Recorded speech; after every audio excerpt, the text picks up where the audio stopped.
Hi, I'm Beatrice. I grew up in the Hasidic community, had 10 children, and left in my 40s. And I talk about my experience living in and leaving the community. And also, I hope to inspire others to know that they can live their own life successfully no matter how they grew up. We always have the opportunity to make choices that serve us best. So in regards to the newer education regulations, they were actually done in response to the work that the advocacy group YAFED that I work for did. So in this organization was founded, my dog, was founded in 2012 specifically to deal with the issue of Hasidic Yeshivas not getting an education. And finally, after 10 years in 2022, the regulations were changed. So all non-public schools across the state need to comply with providing a basic education. The law was old. The law was over 100 years old. It's just the regulation kind of to specify what the local school districts need to do to comply. Yes, hopefully it will help these yeshivas.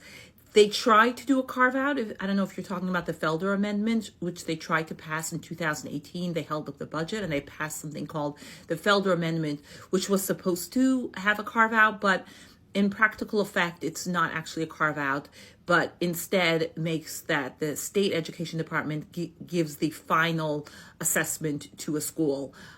It didn't actually accomplish what they hoped it would accomplish. And in fact, there are already 19 schools that were found to be non-compliant, and some of those are the Felder schools are part of the carve-out. Not all Hasidic yeshivas fall in that carve-out. They have to be bilingual.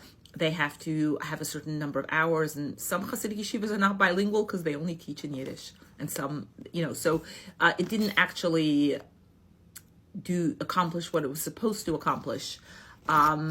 But yes, the goal is that these yeshivas comply, and I'm still working with the organization, with YAFED, and we are using all legal means and political means necessary.